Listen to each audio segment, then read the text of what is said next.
여러분 안녕하십니까. 경제현장 오늘 고광철입니다. 오늘의 주요 뉴스 전해드리겠습니다. 정부는 빠르면 7월부터 중국인 단체 관광객의 무비자 입국을 한시적으로 허용합니다. 11월 경주에서 열리는 아시아 태평양 경제협력체 APEC 정상회를 앞두고 중국 관광객 유치를 위해서인데요. 지금은 제주도에 입국하는 중국 관광객에 한해 30일 무비자 체류를 허용하고 있습니다. 한전이 누적 적자 등 재무 상황을 고려해서 2분기 전기 요금을 현 수준에서 동결하기로 했습니다. 2분기에 적용할 연료비 조정 단가를 킬로와트 시당 5원으로 유지키로 했는데요. 전기요금 동결은 한전의 재무 상황과 물가 상승 압력, 대내외 불확실성을 고려한 조치입니다. 트럼프 미 대통령이 교육부를 해체하는 내용의 행정명령에 서명했습니다. 트럼프 대통령은 교육부가 막대한 예산을 쓰고도 학업 성취도는 오히려 떨어졌다며 교육부는 아무런 도움이 되지 않는다고 말했습니다. 교육부 설립과 해체는 의회의 권한이어서 행정명령이 온전히 실현될지는 미지수입니다. 지금보다 더 내고 더 받는 내용의 국민연금 모수 개혁안이 국회 본회의를 통과했습니다. 내는 돈인 보험료율은 내년부터 0.5%포인트씩 올라서 2033년에 13%까지 높아지고 받는 돈인 소득 대체율은 올해 41.5%에서 내년에 43%로 높아집니다. 18년 만에 이루어진 연금 개혁으로 내는 돈과 받는 돈은 어떻게 달라지는지, 연금 고갈은 막을 수 있는지 이어지는 집중 진단에서 살펴보겠습니다. 경제현장 오늘은 SBS BG앱과 유튜브에서도 실시간 시청 가능합니다. SBS BG앱을 다운받아 시청하면 더 많은 정보와 뉴스를 볼 수 있습니다.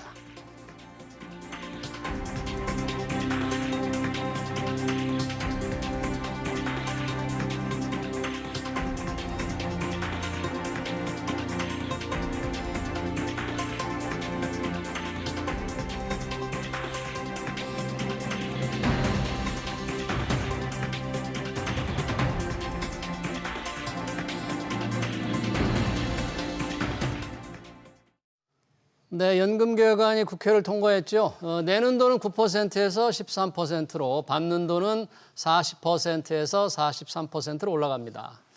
하지만 받는 돈인 소득 대체율을 40%로 두더라도 기금이 고갈되는데 이걸 43%로 올리면 지속 가능성이 더 흔들린다며 청년 세대 착취법이라는 비판도 나옵니다.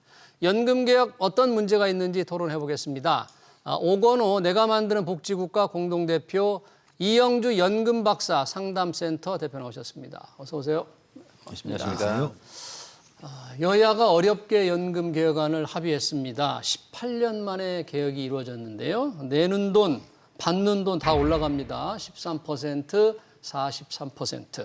한동안 힘겨루기가 심했는데 여튼 합의를 했네요. 오건호 대표님, 이 국민연금 개혁안 합의 어떻게 평가를 하십니까? 국민연금에 남아있는 숙제들이 많거든요. 예. 그래서 이번에 다 풀진 못했어요.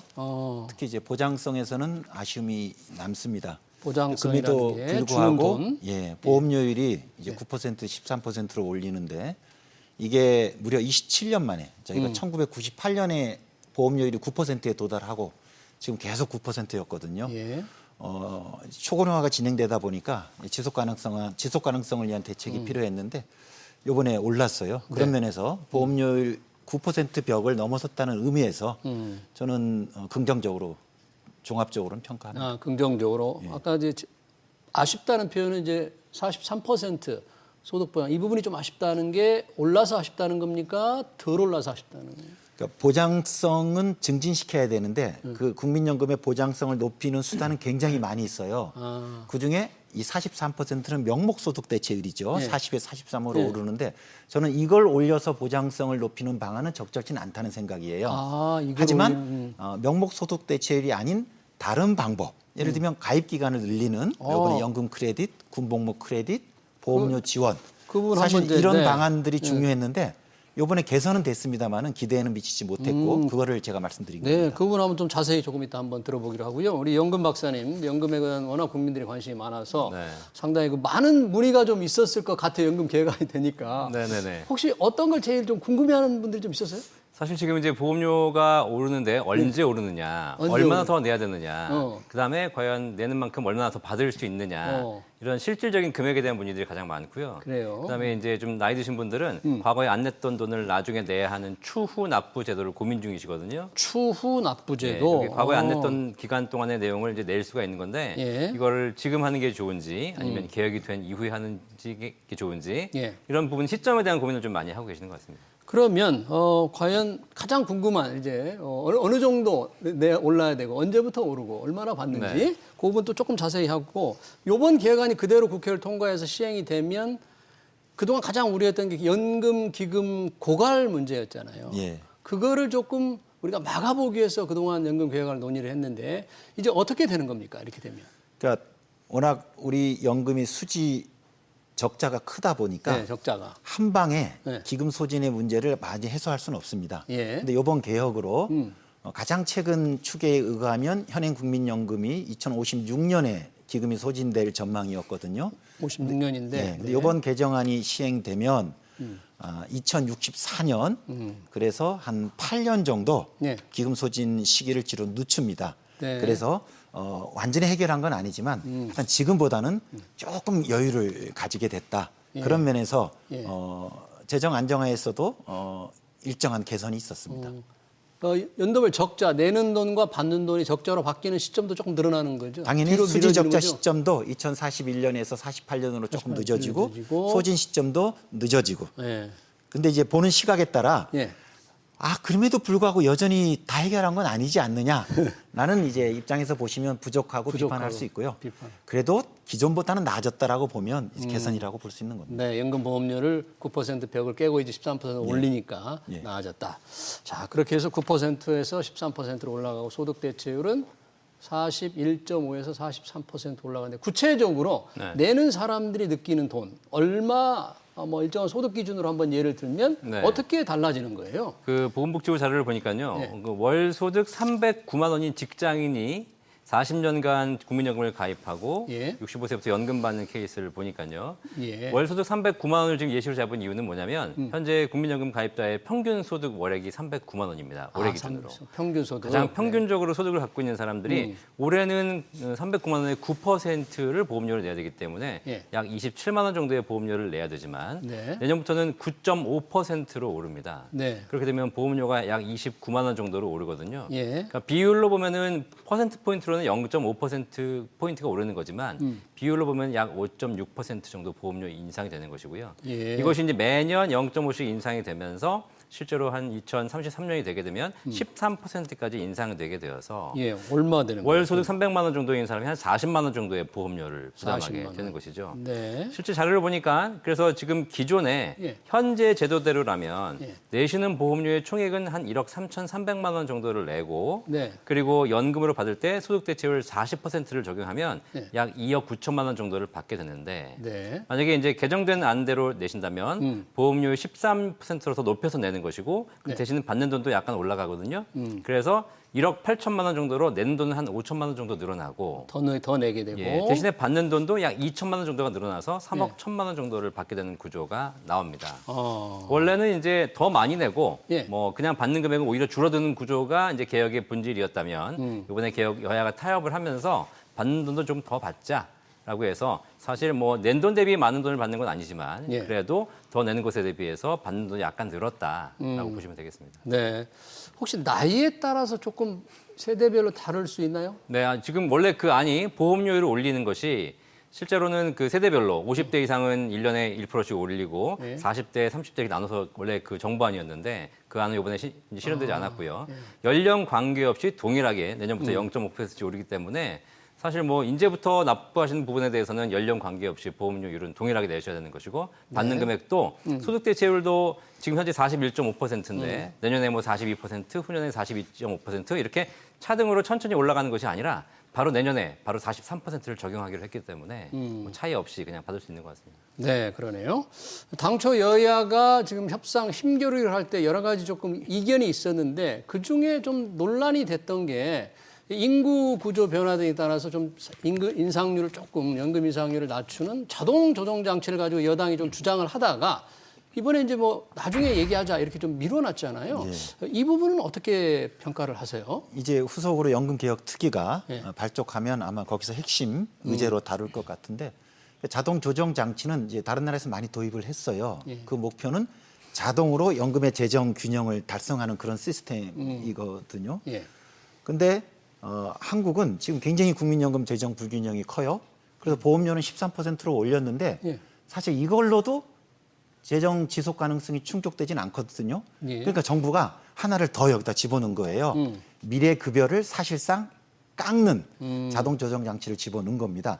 이래야 재정 안정화가 모색된다는 건데 저는 지금 시기에 자동 조정 장치 도입 여부를 판단하는 건 좀 시기상조라고 생각하는데 왜냐하면 정부도 그렇고 이 자동 조정 장치는 지금 바로 도입하자는 건 아니에요. 아, 정부도 이게 바로 하자는 건 아니에요? 도입은 하는 원칙은 정하되 시행 시기는 2030년, 40년대로 늘어지는데 우리 국민연금은요 굉장히 역동적이에요.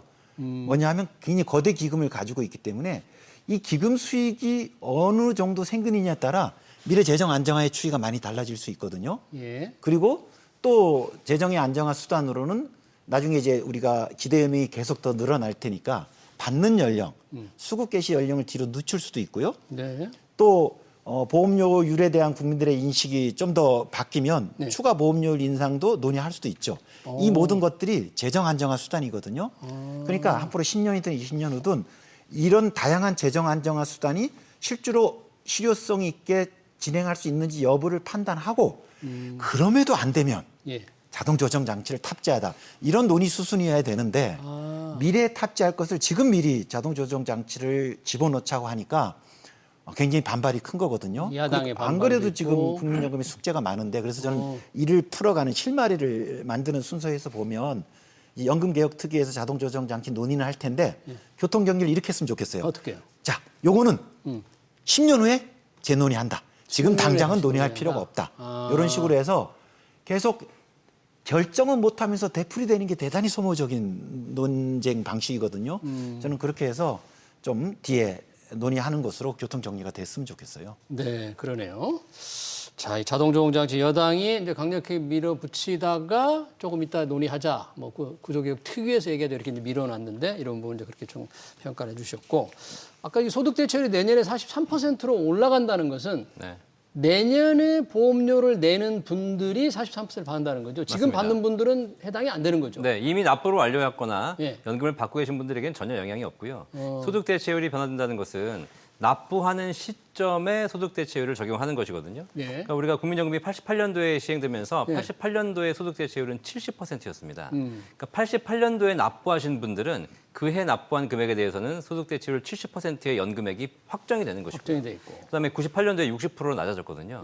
98년도에 납부하셨던 분들은 60%, 올해 납부하신 분들은 41.5%. 그러니까 내년에 납부하신 분들이 납부하는 금액에 대해서 43%가 적용되는 것이기 때문에 앞으로 납부하실 젊은 세대라든가 청년 세대에게는 내는 것도 부담 있게 되는 것이고 적용이 되는 것이지만 이미 납부를 완료하신 분들은 사실 이번에 전혀 영향이 없고요. 관계 없는 거죠. 네, 사실 이 이미 납부를 완료하신 분들이 좀 연금 기금 구간에 대한 책임을 같이 지자라고 하는 것이 지금 말씀하신 자동 조정 장치거든요. 이게 실제 연금을 받고 계신 분들의 연금액도 일부 조정할 수 있는 장치가 되는 것이죠. 아, 자동 조정 장치는. 네, 그래서 이제 뭐 이거를 앞으로 이제 10년, 20년 후에 도입을 해야 되겠지만 결국은 모수 개혁을 해서 보험료를 올리고 소득 대체율을 조정하는 것은 이미 연금을 받고 계신 분들하고는 현재는 아무 영향이 없는 것이고 그분들에게 약간의 영향을 주기 위해서는 자동 조정 장치가 좀 필요한 부분이 있습니다. 네. 이번에 연금 개혁안에 또 이런 게 들어가 있더라고요. 국가가 연금 지급을 보장하는 걸 명문화한다.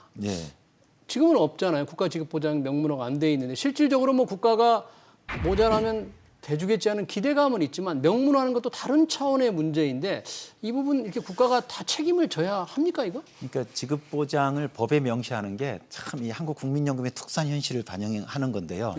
다른 복지제도의 급여값이 금액이 이제 법률에 명시될 때 그것을 반드시 보장한다라고 쓰지는 않거든요. 법률에 명시되면 당연히 국가가 지급을 보장하는 겁니다. 근데 국민연금은 워낙 불신이 크다 보니까 법에 명시해 달라는 거고 실제로 이제 공무원연금법에는 그게 명시가 되어 있어요. 공무원연금에는 예. 그러니까 국가가 보조하고 있죠. 지금? 보장해서 그 부족한 것은 국가가 다 책임진다라고 해서 확실하게 예. 지급 보장의 의미가 담겨져 있으니까 예. 이제 공무원연금 취지처럼 우리도 해야 되는 거 아니라는 취지였고요. 그리고 이번에 지급 보장이 이제 문구로 들어갔는데 저는 개인적으로 그 문구가 있든 없든 국가가 운영하는 제도에서는 지급은 보장되는 겁니다. 그런 면에서 실효성에서는 큰 차이는 없고요. 아니 국가가 지급 보장하면 연금 개혁을 할 명분이나 동력이 좀 약하지 않아요? 국가가 보장하는데 내가 왜 연금 개혁에 이렇게 동참해야 되나 이렇게 생각할 수 있지 않아요? 또 거꾸로 어. 국가가 지급을 보장했기 때문에 지급하기엔 다양한 수단들을 입법화시키겠다. 그래서 강력한 재정 안정화 수단을 쓸 수도 있어요. 재정 안정 수단을 예, 오히려 쓸 그러니까 수도 지급 있다. 보장하는 게 반드시 예. 적자분을 국고로 메운다는 의미가 아니거든요. 지급하기 위한 다양한 수단을 국가가 쓸 수 있는 거잖아요. 예. 보험료를 더 올릴 수도 있고 자동 조정 장치를 탑재할 수도 있고 예. 수급 개시 연령을 뒤로 늦출 수도 있고 예. 그런 면에서 어떤 방안이 채택될지는 예. 모르는 거예요. 그때 그 시점에 정해질 것이고 다만 상징적으로 네. 워낙 연금 지급에 대한 불신이 크니까 이번에 문구가 들어간 거고 실질적인 내용의 변화라기보다는 상징적인 조치라고 상징적인 이해합니다. 조치다. 지급을 보장한다는 것이지 사실 얼마를 줄지를 보장하는 건 아니기 때문에 뭐 주긴 주지만 훨씬 더 적은 금액을 주긴 주겠죠. 네, 그러네요. 어쨌든, 저는 이제 만약에 정부가 지급 보장 명문화하면 연금 개혁 뭐하러 하나 정부가 다 준다는데 아무리 적지 않아도 가만히 있으면 되죠. 국민들이 동의하지 않을지 않을까 걱정을 했는데 실질적인 아니, 변화는 없을 또 거다. 그런 우려도 저도 듣긴 듣습니다. 네. 이제 국가가 책임질 건데 뭐. 왜냐하면 이제 지속 가능성에서 제일 중요한 재정 안정화 축이 보험료 인상이거든요. 가입자들의 동의가 필요한데 가입자들의 동의를 끌어내는데 이 지급 보장 문구가 조금 부정적으로 영향을 미치지 않을까 이제 그런 우려를 말씀하시는 분이 있습니다. 아마 사회자님께서도 그걸 말씀하신 것 같아요. 알겠습니다. 또 하나 이번에 들어간 게 군 복무자 그리고 출산 크레딧이 좀 확대됐잖아요. 네. 어떻게 확대됐는지 이게 실질적으로 어떤 혜택이 되는 거예요? 지금 이제 대부분의 모수 개혁들이 좀 더 이제 나이 드신 분들에게는 큰 영향이 없고 젊은이들에게 약간 불리한 제도가 돼 있기 때문에 이번에 크레딧을 좀 추가해서 예. 젊은이들에게 좀 유리한 제도를 만들자라고 넣은 것 같거든요. 예. 군복무 같은 경우에는 다 남자들 군대 갔다 오지 않습니까? 네. 군대 갔다 오면 실제 현재까지는 군대 갔다 온 사람들에 대해서 6개월의 가입 기간을 인정해 줬습니다. 가입 기간을 인정해주면 6개월분 보험료를 내주는 거예요? 네, 사실상 뭐 내주는 건 아니지만 내주는 효과를 주는 것과 동일한 셈이 되는 거죠. 기간을 인정해 주는 거니까 보험료는 평균값 정도를 내주는 걸로 A값 정도를 인정해 줍니다. 예. 그래서 군대 갔다 온 기간 동안 군 기간 동안 국민연금 보험료를 낸 청년도 있습니다. 그것과 별개로 따로 6개월을 인정해 주는 건데 그거를 이제 12개월로 늦춰주겠다는 것이고요. 늘려준 거네요. 근데 사실 또 불만도 있죠. 군복무 기간은 18개월인데 왜 12개월밖에 안 해주냐. 어쨌든 이것도 늘렸다는 데 좀 의미가 있는 것 같고요. 그다음에 이제 출산을 하는 경우에 있어서는 출산 크레딧을 제공합니다. 네. 이게 과거에는 둘째부터 현재까지는 둘째부터 적용을 해줬고 네. 셋째 이후부터는 18개월씩 이렇게 가입 기간을 추가해줬거든요. 네. 이걸 첫째부터 소급 적용해서 첫째 12개월, 둘째 18개월 해서 네. 또 상한도 50개월 있었는데 이것도 없앴습니다. 그러니까 만약에 그냥 단순 계산으로 자녀를 10명을 낳으면 180개월의 가입 기간을 인정받을 수 있는 그런 크레딧이 되는 것이고요. 그러네. 출산 장려하는 효과도 좀 있겠네요. 그렇죠. 그리고 출산 크레딧 같은 경우에는 이 가입 기간을 부부가 결정할 수 있습니다. 부부가- 남편이 받을래, 부인이 받을래. 이렇게. 누가 받겠냐? 어느 쪽이 유리할까요? 그거는 이제 가입 기간이 더 많이 채우고 싶은 사람들 혹은 금액이 좀 높은 사람들이 받는 게 좀 더 유리할 수 있거든요. 그것도 부부가 서로 결정할 수 있는 그런 포인트가 있습니다. 그래요. 출산 크레딧을 또는 이거 누구한테 그렇죠. 받느냐? 네. 그러네요. 이거 굉장히 유리한 제도. 굉장히 젊은이들한테 조금 여러 가지 대신 아이를 좀 낳아야 되는 거죠, 이제 계속 그러네요. 출산을 더 많이. 여기서 좀 시청자분에게 꼭 전달하고 싶은 게 이번에 정부가 생색을 냈어요. 첫째 자녀부터 첫째부터. 12개월 출산 크레딧을 적용하겠다. 1년 가입을 인정해 주겠다는 거거든요. 예. 1년 가입을 한다는 건 가입자 입장에서 1년 동안 보험료를 내는 건데 국가가 대납해 준다는 의미거든요. 네. 그러면 그 12개월 가입에 따른 재정을 언제 투입하느냐? 재정을 예. 지금 내가 아이를 낳기 때문에 12개월 인정받을 때 12개월 치만큼의 보험료가 들어오는 게 아니고 예. 65세 이후 제가 은퇴할 때 그때 1년치 값을 그때 국가가 지급하는 거예요. 저 연금 받을 때 예. 그래서 출산 시점이 아니고 수급 시점에 그 12개월의 재정이 들어가는 겁니다. 그러면 지금 정부 입장에서는 멋지게 제도를 도입해서 국민들에게 12개월을 드립니다 해놓고 선심 싹 썼는데 그 재정은요 미래 세대가 감담하는 거거든요. 저는 이거는 좀 적절치 않다고 봐요. 그래서 현재가 그런 방식이에요. 그리고 이번에 출산 크레딧을 첫째 자녀까지 확대 적용할 때 정부가 그 재정을 투입하는 시점도 출산하는 그 시점에 하는 것으로 변화해야 되는데 그건 안 했어요. 이거는 이후 연금개혁 특위에서 좀 시정되어야 됩니다. 아, 그래요. 실제 재정 투입 시점을 실제 연금 받는 데 기준으로 하게 돼 있는 정부 생각은 그런데 이걸 좀 바꾸면 좋겠다. 예. 출산 그 시점으로 했으면 좋겠다. 예, 예. 그런 얘기네요. 야, 이 출산 크레딧, 또 군 크레딧 굉장한 혜택이 되는데 이번에 그런 혜택만 있는 게 아니고 이 저소득층, 지금도 뭐 저소득층 가입자에 대한 조금 혜택이 있는 것 같은데 이 혜택도 조금 더 늘어난다면서요? 어떻게 네. 이건 늘어나는 건가요? 그러니까 지역 가입자들 중에서 지역 가입자라는 게 이제 이 직장 가입자가 아니고 회사를 그만뒀거나 소득이 사라져가지고 더 이상 보험료를 내기 쉽지 않은 사람들이 납부를 중단하는 경우가 있거든요. 중단한 경우. 네, 이분들이 이제 지역 가입자 입장에서 보험료를 앞으로 더 내겠다라고 결정하는 경우에 지금도 지원해주는 제도가 있습니다. 보험료 내가 내야 될 보험료의 절반 정도를 일정한 한도 내에서 지원해주거든요. 예. 이걸 앞으로 좀 확대하겠다라고 했으니까요. 아무래도 뭐 좀 더 많은 저소득자분들이 보험료를 낼 수 없는 환경에 있으신 분들이 보험료를 내겠다고 결정하시게 되면 국가가 조금 지원해주는 그런 걸 확대하기라고 할 거라고 생각합니다. 네, 그러니까 일정 소득 이하의 분들에게 조금 보험료를 더 혜택 받는 게 조금 늘어나는 거죠. 이것도 맞습니다. 네. 상당한 또 재정이 좀 들어갈 수 있겠네요.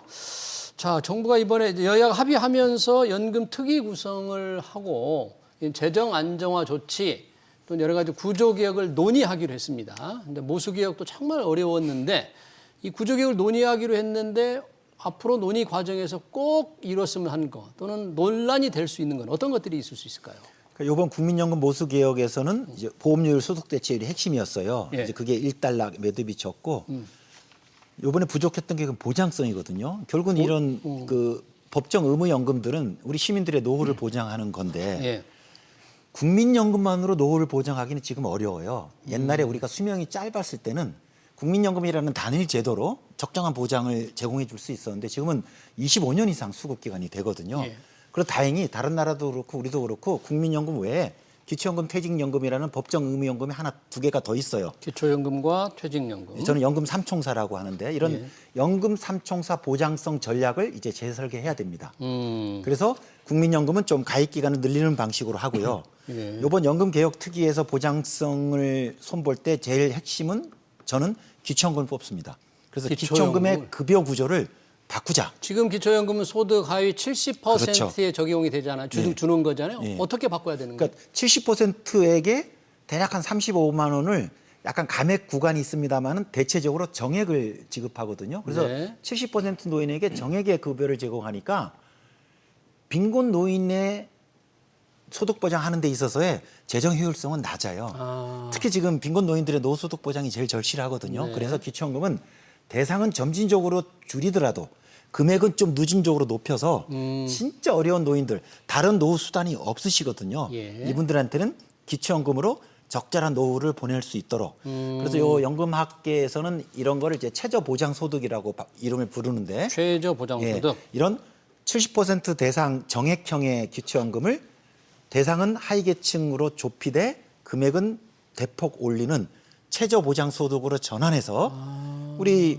국제 세계적으로 제일 높은 노인 빈곤율을 가지고 있는 대한민국의 빈곤 노인에 대응하자. 네. 그래서 요 기초연금 급여 구조의 혁신이 연금개혁 특위에서 논의할 핵심 과제라고 저는 제안드리고 싶습니다. 네, 지금 기초연금 소득의 70%에 대해서 40만 원까지 높이겠다는 게 정부 목표인데 현재는 한 35만 원 예, 정도 예. 지급이 되더라고요. 예, 예. 근데 이거를 대상을 좀 줄인다는데 야, 이 받는 분들은 좀 저항이 꽤 있을 수 있겠네요. 그래서 점진적으로. 점진적으로. 그리고 신규로 들어오시는 은퇴자들은 기존의 노인들에 비해서는 소득과 자산이 괜찮아요. 예. 그리고 국민연금도 조금 그전보다 높고요. 그래서 이런 중간층에 있는 분들의 노후 대비가 그전보다는 조금 개선됐기 때문에 예. 그거와 연동해서 대상도 점진적으로 축소할 수 있다고 생각합니다. 지금 이번에 소득 대체 우리가 43% 올린 것도 국민들이 이제 받는 돈이 충분치 않다 그런 건데 실제 국민연금 지금 받는 분들이 평균 한 어느 정도나 되고 네. 요즘에는 뭐 이제 베이비붐 세대 은퇴해가지고 200만 원 이상 받는 분도 많다면서요. 어느 네. 정도 돼요? 지금 국민연금 평균 수급액을 보니까요. 꾸준하게 늘고 있습니다. 그래서 지금 현재 2024년 평균 수급액이 약 65만 원 정도가 나오고 있습니다. 65만 원. 예. 네, 그러니까 이게 굉장히 적은 금액이 아니냐라고 하시겠지만 실제로 이 지금 현재 국민연금을 수급하시는 분들은 국민연금이 시작되기 88년 이전부터 사회생활을 하셨던 분들이기 때문에 국민연금 가입 기간을 제대로 채우지 않으셨고 적은 금액을 내오셨던 분들이어서 실제로 연금액이 좀 적은 거지만 예. 앞으로 진짜 베이비붐 세대가 은퇴하면서 60년대 중후반생들이 이제 국민연금을 받으실 나이가 되면 그분들은 딱 직장 생활을 시작하셨을 88년부터 네. 국민연금을 꾸준하게 30년 거의 40년 가까이 내오신 분들이 나오거든요. 이분들은 계산해 보면 꾸준하게 이제 직장 다니시면서 내오신 분들이 적게는 150만 원, 네. 많게는 200만 원 이상의 국민연금만으로 월 수령액을 받을 수 있는 분들이 나오시게 되고요. 이분들이 본격적으로 이제 연금 수급자에 진입하게 되면 국민연금 평균 수령액이 많이 올라갈 겁니다.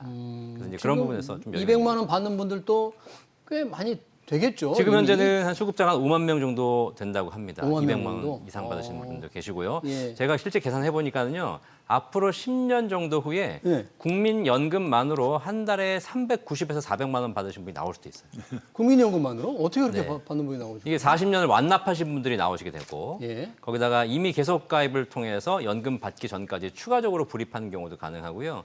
거기다가 연기 연금까지 하게 되면 5년간 36%의 연금액이 또 올라가거든요. 좀 늦게 받고 하면 이렇게 계산해 보니까 실제로 거의 400만 원 가까운 연금을 받으시는 분도 나올 수 있는 가능성이 있습니다. 네, 연금 뭐 부자라고는 할 수 없습니다만 연금만으로 충분히 노후를 즐길 수 있는 분들도 이제 나올 수 있는 때가 다가온다 그런 얘기네요. 아까 오건호 대표께서 이 기초연금 구조개혁이 필요하다고 했는데 또 구조개혁의 하나로 기초연금 말고 다른 직역연금이 있잖아요. 퇴직연금 공무원연금 있죠. 예. 아니 이제 또는 군인연금 예. 또는 사학연금. 왜 국민연금만 개혁하느냐? 여기도 개혁을 해야 되지 않느냐? 그래야 형평에 맞춰 이런 지적도 있는데 혹시 어떻게? 그러니까 이런 이제 특수 직역 연금이죠. 근데 워낙 제도 설계가 다르다 보니까 근데 일반 시민이 느끼기에는 국민연금 아까 평균이 65만 원인데 예. 한 4배 가까이 되거든요. 금액 받는 금이. 그러니까 이제 형평 논란이 생기는데 예. 예전에는 이 특수기역 연금의 제도 특혜가 굉장히 많았어요. 근데 이제 몇 차례 개혁을 했고 마지막 개혁이 2015년 공무원연금 개혁인데 그때 굉장히 재정 안정화 조치가 취해졌어요.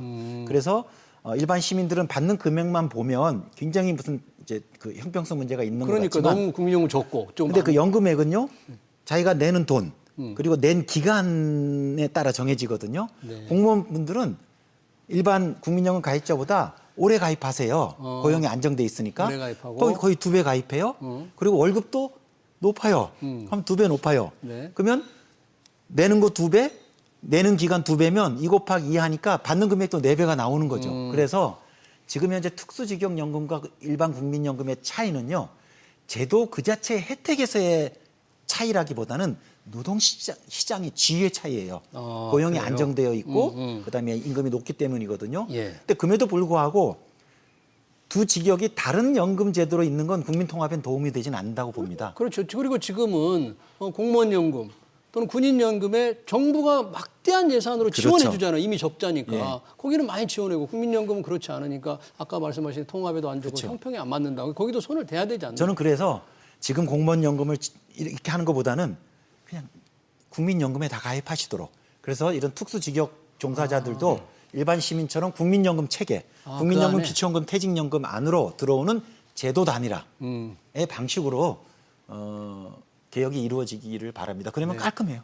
뭐 깔끔한 개혁 방향이 있지만 그분들이 뭐 엄청난 저항을 할 테니까 쉽지는 않겠는데 정권을 걸고 어떤 대통령이 추진을 해도 쉽지 않을 것 근데 같아요. 그 연금 수리적으로 따져보면 이분들은 노동시장의 지위가 상대적으로 낮기 때문에 좋기 때문에 급여에 있어서 큰 손해는 없습니다. 그렇군요. 자, 연금 박사 이영주 대표님, 그 연금 개혁이 발표되고 나서 아까 추후 납부 그동안 안 냈던 분들이 낼 때 이제 네. 내년부터 바뀌니까 조금 이해관계가 달라지는데 어떻게 달라지고 어떤 게 유리할 것 같아요? 추후 납부라는 것이 이제 과거에 안 냈던 돈을 이번에 한 번에 몰아서 내는 거거든요. 이게 그러니까 금액이 적은 금액이 들어가는 게 아닙니다. 한 달에 30만 원씩 예를 들면 1년 치다 그러면 360만 원이고 네. 10년 치면 거의 3천만 원 이상의 돈이 들어가는 거거든요. 예. 그러니까 이거를 올해 하는 것이 좋으냐 내년에 하는 것이 좋으냐에 대한 약간 고민이 있으세요. 그러니까요. 달라지니까 지금 내년에. 네. 만약에 보험료가 급격히 올라가면 보험료가 올라가면 내는 돈도 올라가거든요. 예. 대신에 내는 돈이 더 낸다고 해가지고 연금액이 올라가는 건 또 다른 문제입니다. 연금액은 소득 대체율에 따른 변수고 그다음에 내가 내는 보험료는 보험료율을 봐야 되는 거니까요.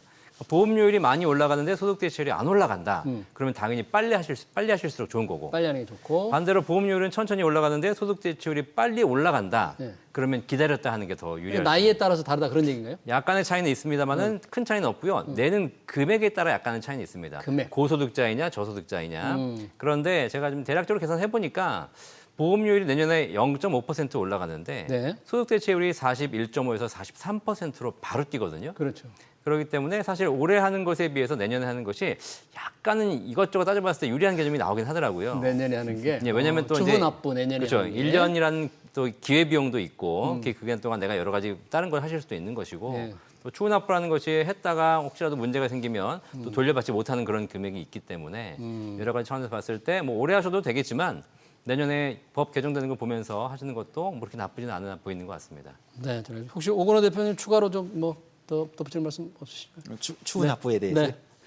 추후 납부는 일종의 이제 뭐 연금 이런 생각은 해요. 그러니까 이렇게 추후 납부도 이제 본인의 보험료 부담이 생기는 거거든요. 근데 이제 저희가 이제 국민연금 제도를 따질 때 운용에 있어서 이게 공적 제도이기 때문에 조금의 이런 틈새들이 있을 수 있거든요. 근데 이제 이런 것들이 너무 부각되면 필요 이상의 불신들도 생길 수 있는 것 같아서 내가 좀 재정적 여력이 있고 추후 납부할 수 있으면 추후 납부하는 거고 또 못하면 못하고 해서 뭐 그렇게 가입자들이 하시면 좋을 것 같아요. 네, 잘 알겠습니다. 18년 만에 이루어진 국민연금 계획에 관한 토론 여기서 마치겠습니다. 지금까지 오건호 내가 만드는 복지국가 공동대표 이영주 연금박사 상담센터 대표였습니다. 두 분 고맙습니다. 예, 맞습니다.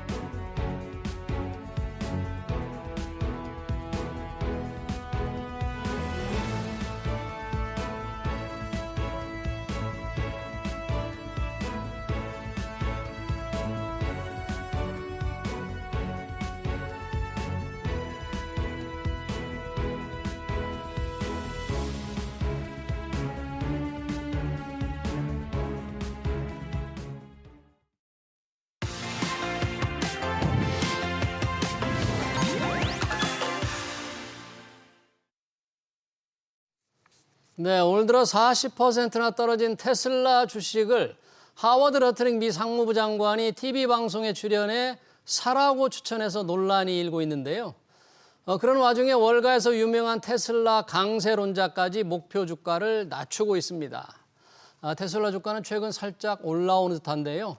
서학개미들의 추경 매수가 이어지고 있죠. 서학개미들의 테슬라 유별난 사랑, 과연 보상을 받을 수 있을지 안동우 US 스탁 대표 이사 모시고 얘기 들어보겠습니다. 어서 오세요. 네. 안녕하십니까. 테슬라 주가 정말 올해 큰 폭으로 떨어졌잖아요. 거의 네. 40% 가까이 떨어졌네. 하루 이틀 조금 낙폭이 조금 좁혀지거나 좀 멈춘 듯해요. 요즘 좀 무슨 변수가 있어요? 최근에 이제 조정 폭이 크다 보니까 주가가 이제 그러니까 하락에 대한 어떤 이 적응을 좀 한 부분이 좀 있는 것 같고요. 예. 그다음에 지수 자체가 이제 좀 반등이 있다 보니까 거기에 맞춰가지고 테슬라도 이제 반등이 조금 나온 것 같은데 예. 그렇다고 다른 뭐 어떤 주식보다 반등이 더 많이 나왔냐? 또 그렇지는 않습니다. 현재 그런 상황이고요. 오늘 아침, 그러니까 한국 시간으로 이제 10시 반에 네. 이 테슬라가 그 회사 직원들을 데리고, 그러니까 회사 직원과 함께 이제 일론 머스크가 전사적인 회의를 했습니다. 오늘? 네, 오늘 아침에. 그래서 그거에 대한 기대감이 있었는지 모르겠지만 어제 장중에 빠지다가 마지막에 플러스로 끝났는데요. 근데 시간 내에서는 또 그렇게까지 많이 오르진 않았습니다. 제가 보기에 이제 최근에 어떤 그 성장주의 주가의 어떤 모습은 추가적인 어떤 그 뭐랄까요, 조금 더 놀라운 서프라이즈한 어떤 그런 걸 내주지 않으면은 시장이 좀 반응을 안 하는 그런 모습입니다. 예를 들어서 이제 엔비디아의 GTC 같은 경우도 네, 개발자 컨퍼런스에서도 거기에서도 이제 내용은 좋았지만 투자자들이 와 하는 그런 타이밍적인 그런 게 없었거든요. 그러다 보니까 주가 반응이 그렇게 뜨겁지 않은 모습이고요. 테슬라도 오늘 내용 그 아침에 나왔던 내용에서 아주 뭐 그 놀랄만한 그런 내용은 나오지 않았다. 이렇게 좀 보면은 시장이 좀 더 자극적인 걸 원하는 게 아닌가 그러네요. 싶습니다. 사실 테슬라 주가가 이렇게 빠지는 건 여러 가지 이유가 있을 텐데 우선 뭐 중요한 게 이제 매출이겠죠. 물건이 안 팔리면, 전기차가 안 팔리면 주가가 떨어질 수밖에 없는데 지금 유럽, 중국 상황이 굉장히 판매 상황이 안 좋죠. 네, 실제 숫자는 이제 1월 뭐 유럽 보시면은 45%, 뭐 특히 독일, 프랑스 이런 데는 60% 넘게 빠지기도 했고, 글로벌 1분기 판매량도 지금 22년 이후 최저치입니다. 다만 이게 그 이렇게 된 이후에는 뭐 일론 머스크에 대한 반발, 그다음에 브랜드 이미지가 조금 이제 손상되는 그런 것도 있지만 이 모델 Y가 원래 그 테슬라의 주력 상품입니다. 주력 모델이거든요. 모델 Y. 그러니까 전체 그 매출, 전체 그 전기차 판매 매출의 70%가 모델 Y였고요. 작년, 재작년까지 그 이게 그러니까 단일 모델 그 베스트셀러 1위거든요. 근데 이 기존 그 자동차 회사랑 달리 구형 모델을 신형 모델로 이제 그 전환할 때 기존 자동차 업체는 뭐 라인이 4개라 그러면 하나 정도는 구형 모델을 생산을 하면서 그 수요를 그래도 이렇게 가는데 테슬라는 아예 그 전체 라인을 스톱시켰습니다. 스톱시키고 신형 그 주니퍼로 이제 교체하는 작업을 했기 때문에 물건이 없어서 못 팔았습니다. 솔직히. 아, 그랬어요. 그래서 이제 판매량이 급격하게 떨어진 것이 좀 많이 크고요. 근데 이제 그걸 기존 이제 언론사들이 좀 테슬라에 대한 반감이 있는지 좀 과대 포장해서 이제 그러니까 인기가 떨어지고 소비자들의 어떤 반발 이것 때문만 급락한 게 아니라 차종을 바꾸면서 기존 차종이 못 팔았다 그런 얘기예요. 그렇게 되고 있었는데 지금 그 사전, 그러니까 이 또 주니퍼 같은 경우는 사전 예약을 했습니다. 사전 예약을 해서 중국에서 이제 사전 주문량이 5만 대였고요. 그다음에 그 유럽에서도 3월 초부터 이제 생산을 하기 시작해서 이 노르웨이에서 지금 3월 그 등록 대수로는 1위를 지금 차지하고 있습니다. 중국에서 5만 대라 그러면 이게 꽤 많은 수치입니까? 그러니까 사전 주문량이 5만 대니까 상당히 많은 수치입니다. 그런데 왜 주가는 그런 반영을 하고 있는 건가? 라고 하는 게 조금 의문이 되네요. 일단 숫자 자체가 이제 그 안 나오기도 했고 지금 주식 시장 자체에서 보시면은 앞서 말했던 이 어떤 청사진만으로는 주가를 이제 견인하기엔 좀 부족하지 않냐. 그래서 뭐 한쪽 면을 이제 좀 많이 바라보지 않았나 싶습니다. 그러니까 그래요. 테슬라 너도 전기차, 자동차 회사지 않냐. 근데 왜 숫자가 안 나와? 숫자가 뭐 안 나오냐, 이런 매출이 안 쪽으로 이제 좀 나온다. 많이 강조한 모습입니다. 실제로 테슬라 주가는 뭐 더 떨어질 것이다. 여러 가지 지금 안 좋은 전망도 또 많은데 전반적으로 지금 전기차가 전체가 시장에 주는 건 아니잖아요. 전기차 시장이 증가율은 좀 둔하지만 늘어나고 있단 말이죠. 근데 테슬라 판매만 좀 줄어든 거죠. 네, 그게 이제 앞서 말했던 이제 모델 변경에 따른 그런 요인 플러스 지금 그 일론 머스크가 이제 정치에 참여하면서 좀 이미지에 좀 타격이 좀 있다 보니까 브랜드 이미지, 특히 이제 유럽 쪽에서 약간 이제 뭐 극우적인 성향이다 뭐 이러면서 좀 테슬라에 대해서 이제 좀 반대 운동하는 그런 부분이 좀 영향을 준 거는 사실입니다. 우리가 테슬라를 얘기할 때 늘 경쟁자 떠오르는 게 중국의 BYD, 비아디입니다. 얼마 전에 비아디가 5분 충전에 400km를 달릴 수 있는 충전 시스템을 출시해서 깜짝 놀라게 했는데 네. 이 테슬라도 슈퍼차저라고 해서 꽤 인기를 끌었는데 네. 어떻습니까? 비아디의 이 5분 충전에 400km. 예, 제가 이제 그 영상을 봤거든요. 시연 영상을 봤는데 일단 사실인 것 같습니다. 실시간으로 이제 충전을 네. 하니까 5분 만에 충전이 400km 넘게 그냥 이제 뭐 되는 것 주유하는 같습니다. 정도 시간밖에 안 되는 거예요. 네, 그러니까 실제 이제 기존 그 차를 주유할 때 한 천천히 하면 한 5분 정도, 그 정도. 이렇게 너그럽게. 예, 그래서 이제 이걸 보시면 어떻게 가능하냐. 이게 그 소개 영상에 보니까 예. 1000볼트를 쓰고요. 1000V. 예, 원래 기존에 이제 루시드가 900볼트입니다. 예.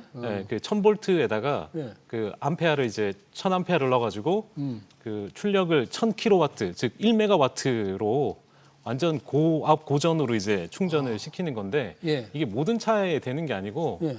이 BYD의 이제 새로 나오는 신차, 새로운 예, 차들만. 예, 거기 이제 뭐 그 옛날 왕조의 뭐 한 당 이걸 따가지고 그 두 차량만 가능한 거고요. 예. 예, 거기에 이제 그 BYD의 E 플랫폼, 특히 이제 슈퍼 E 플랫폼 새로운 거를 내놔가지고 그걸로 가능한 건데 이게 뭐 한두 대는 좀 그 시연은 좀 가능은 하지만 여러 대를 한 번에 하기에는 너무 고압이라 쉽지는 않죠. 이게 왜냐하면 주변 전기 모든 화재 위험?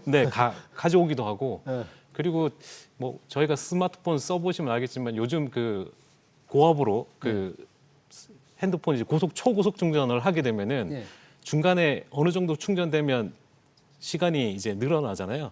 예, 그것처럼 여기도 그런 식으로 충전을 하긴 하거든요. 예. 하긴 하는데 이걸 너무 많이 하면은 이제 배터리의 성능이 떨어집니다. 그 충전 횟수가. 근데 그런 건 어떻게 개선하는지 이런 것도 좀 보긴 해야 되고요. 예. 네, 실제 그리고 뭐 중국이 워낙 크니까 지금 4,000개 정도 충전소를 설치한다고 하는데 이게 얼마나 이제 가능할지도 좀 지켜보긴 해야 됩니다. 네, 일단 비아드의 약진, 비아드의 이런 이제 새로 내놓은 이 충전 시스템에 대해서 좀 실용화라든지 이런 거 좀 하게 만드는 그런 거였네요.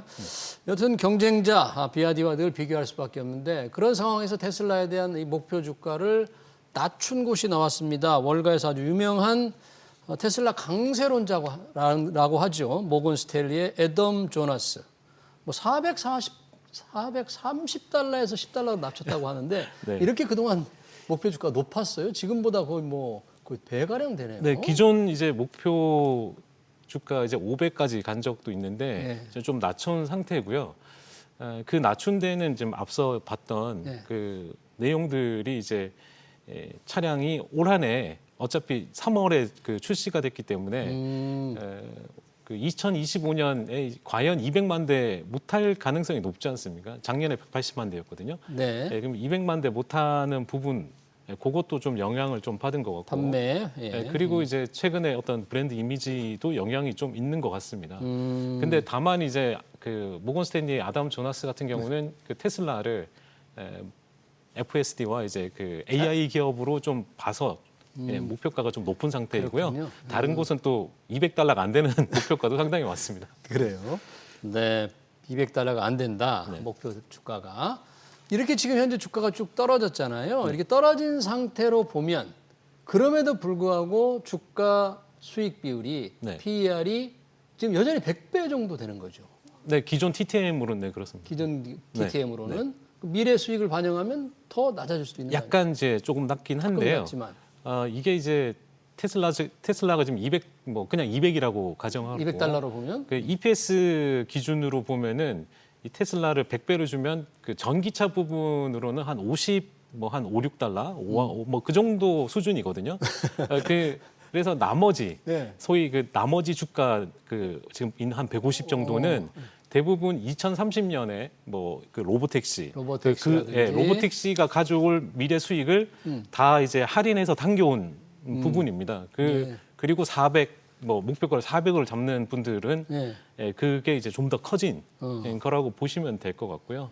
최근에 이 EPS가 좀 떨어진 거는 그 테슬라가 이제 AI에 많은 투자를 하다 보니까 그게 이제 뭐 그 전년보다 EPS가 좀 빠진 건 사실이거든요. 그렇지만 주가라는 게 뭐 과거 실적 갖고 하는 건 아니고 2030년까지의 어떤 실적을 가지고 와서 이제 주가를 산정하다 보니까 좀 PR이 높은 상황이죠. 네, 그러니까 전기차 이런 수익으로만 이렇게 한다면 PER 기준으로 해서 한 50. 55, 56, 뭐 $50 전후로 $50 이제 전후인데. 볼 수 있는데 네, 그러나 이제 자율주행 차량이라니 로보택시 같은 걸 반영을 해서 지금 주가도 돼 있습니다. 그러나 지금 주가도 많이 떨어져 있으니까 투자사 캔터 피츠제럴드가 투자 등급을 중립에서 이제 매수로 올렸다는데 이렇게 올린 분도 있어요. 목표 주가를 낮춘 증권사도 많이 있지만 이런 논리라면 혹시 지금 이 저가 매수할 그런 기회다 이렇게 뭐 볼 수도 있나요? 뭐 제 이야기보다는 오늘 이제 그 일론 머스크가 주가가 빠지니까 이제 그거에 대한 질문이 있었습니다. 아 그래요? 테슬라 뭐라고 주가에 대한 얘기했어요? 그냥 보유하고 있어라 행운이라고 했거든요. 보유하고 있어라. 네. 제주도 그렇게 얘기하겠죠. 향후에 더 많이 올라갈 거다. 뭐 이런 뭐 이야기를 했는데 중요한 거는 이제 이 대부분의 내용들이 그 아까 말한 그 켄터 피츠제럴드도 이제 되게 매력적인 진입 시점이다. 매력적인 진입 시점이다. 네, 그다음에 이제 미래 성장 동력으로 우리가 알고 있는 로보택시든 뭐 FSD든 뭐 그다음에 이제 저가형 모델, 그다음에 이제 옵티머스까지.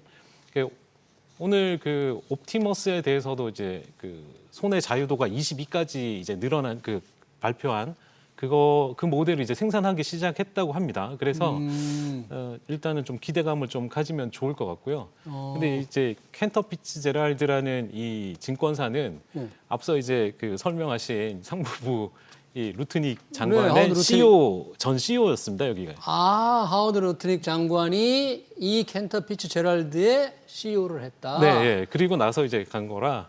약간의 이제 올린 것도 향이 좀 있겠는데요. 약간 그런 느낌도 이제 줄 수 있다고 생각합니다. 사무장관이 직접 TV에 나와가지고 일론 머스크 이 테슬라 주식을 사라. 이렇게까지 얘기하니까 정말 이해 충돌도 좀 있을 수 있겠고요. 약간 그런 경향이 없지 않아 뭐 있다고 생각하는데 근데 뭐 내용은 그렇게 또 틀린 말은 아니기 때문에 그냥 가볍게 보시면 좋을 것 같습니다. 가볍게 너무 무겁게 봐야 되지 마라. 그러나 그 켄터 피츠제럴드 또는 일론 머스크가 매력적인 진입 시점이다. 보유하라 그렇게 얘기를 했다는 거죠. 사실 일론 머스크 테슬라 지금 판매 하락에는 일론 머스크가 정부 효율부 수장으로서 지금 공적 공무원들을 계속 지금 해고를 하고 기업 줄여나가는 과정에서 저항이 많잖아요. 특히 유럽에서도 굉장히 극우적인 이런 이미지로 비춰지고 있는데 미 메릴랜드주 법원이 정부 효율부 활동을 중단해야 된다, 중단한다 이런 판결을 내렸는데 물론 이렇다고 해서 이제 머스크가 어떻게 할지는 모르겠습니다만 향후 이런 정치 활동에 따른 리스크는 어느 정도로 좀 우리가 봐야 할까요? 일단 이 부분은 이제 제 개인적으로는 받아들일 것 같지는 않은데요. 받아들이지 않고. 근데 이제 만약 이거에 대한 그 이야기는 이제 어제 이제 웨드부시에서 그 원래 테슬라 주가의 그러니까 강세론을 좀 펼치고 있는데. 이 회사 여기서 요구한 게 뭐냐면은 일단 그 도지하고 테슬라 CEO를 좀 분리해라. 그래서 투자자 신뢰 회복에 좀 나서달라 이런 내용이었고요. 그래서 경영에 좀 집중했으면 좋겠다는 이야기를 하는 거죠. 실제 이제 이 강세를 외치는 증권사의 입장에서도 이런 부분은 좀 브랜드 이미지가 너무 떨어지니까 그 걱정을 하긴 하는 것 같습니다. 혹시나 이제 좀 테슬라에 좀 신경을 더 쓰겠다 이런 이야기가 나온다면 주가에는 뭐 좀 호재로 작용할 수 있을 것 같습니다. 네, 그러네요. 자, 이런 상황에서 테슬라 주가 올 들어 40%나 떨어졌는데 우리 서학개미들의 테슬라 사랑 여전한 것 같아요. 일부에서는 이제 손절을 하는 분들이 좀 많이 나오지만 여전히 지금 순 매수를 해 나가고 있는 거죠. 왜 우리 서학개미들은 이렇게 테슬라를 정말 사랑합니까? 좋아합니까? 미래에 대한 비전을 좀 좋아하는 게 아닌가 싶은데요. 그리고 향후 이제 나올 지금 6월에 있을 그 자율주행과 관련된 부분, 일정 그 부분이 이제 그거에 대한 기대감 그리고 그게 가져올 앞으로의 어떤 세상에 대한 변화 뭐 이런 거를 좀 믿는 게 아닌가 싶고요. 또 하나 이제 그 부분에 대해서 이제 한국에 있는 서학개미들이 약간 좀 주가가 이제 많이 올라가서 이제 수익이 많이 나는 그런 걸 좀 기대하는 부분이 없지 않아 있는 것 같고 성장주에 대한 투자에 대해서 이제 너무 좀 확신을 갖고 투자하는 경향도 있다 이렇게 좀 보시면은 될 것 같은데 자율주행 부분에서 조금 진전이 뭐 있습니까? 아니면 일단 오늘 하나 영상이 올라온 게 있는데요. 네. 그 사이버 트럭, 네, 사이버 트럭이 이제 FSD 13.2.8 버전을 가지고 예. 원래 그 유튜브에서 네. 그 구형 그 12, 그러니까 버전 12를 가지고 이제 테스트 뭐 장난식으로 이제 테스트한 게 있는데 앞에 도로 앞에다가 그 약간 투명하게 해가지고 그림 같은 걸 설치해 놨었습니다. 예. 그림으로 그 앞에가 이미지가 그대로 직선으로 나가는 것처럼 보이는 그런 그림을 세워놨을 때 얘가 그냥 치고 나갔거든요. 근데 이제 이번 거는 그게 그 실제가 아니고 가짜라는 걸 알고 섰습니다. 섰어요? 예, 그런 식으로 이제 좀 계속 개선이 되고 업그레이드가 있다. 되고 있는. 예, 개선되고 있는 부분이 있다고 보시면 될 것 같고요. 예, 그리고 이제 6월에 실제 이제 오스틴에서 하게 되면은 아마 뭔가를 이제 실제로 보여줘야 될 것 같습니다. 그러니까 테슬라의 어떤 투자자들이나 다른 성장주를 투자하는 사람들은 뭔가 실물이 보여야 되지 않나 뭐 이런 모습이라서 오스틴에서 진짜 차에 운전자석에 아무도 없이 운전되는 걸 볼 때 아마 주가가 또 좀 한번 반응하지 않을까 그렇게 보여집니다. 네, 잘 들었습니다. 최근 하락세를 면치 못하고 있는 테슬라 최근 동향과 주가 전망 잘 들었습니다. 지금까지 안동호 US 스탁 이사였습니다. 이사님 고맙습니다.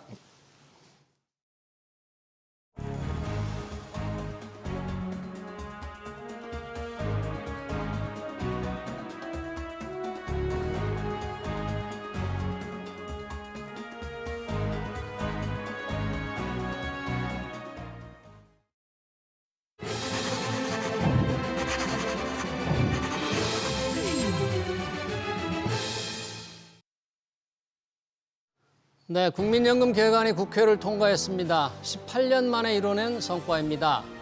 야당은 소득 대체율 50%를 주장하는 노동계와 시민단체의 반발에도 43%까지 양보했습니다. 여당은 인구 변화 등에 따라 받는 돈을 깎는 자동 조정 장치를 나중에 특위에서 논의하기로 한 발 물러섰습니다. 모처럼 타협을 이뤄낸 겁니다. 하지만 갈 길이 멉니다. 18년 만의 개혁이라고 하지만 기금 고갈을 고작 9년 늦출 뿐입니다. 흉내만 냈다는 비판도 나옵니다. SBS 비즈 경제 현장을 여기서 마치겠습니다. 시청해주신 여러분 고맙습니다.